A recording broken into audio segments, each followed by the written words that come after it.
এটা হলো Al Khobar city, Saudi Arabia, Corniche side, Arabian সির সাথে। খুব চমৎকার পরিবেশ, এত সুন্দর দৃশ্য।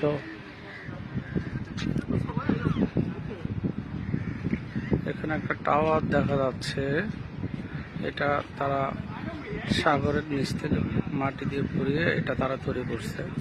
এটা কোনো পুরোপুরি চালু হয়নি। এই টাওয়ারটা অন্তত প্রায় 20 তলা বিল্ডিং এর থেকে বড়, এত বড় এটা।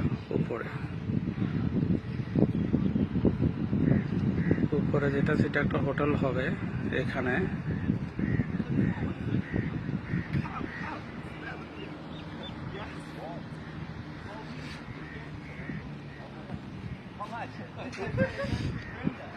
এই যে সমুদ্রের পাড়ে অসম্ভব সুন্দর পরিবেশ।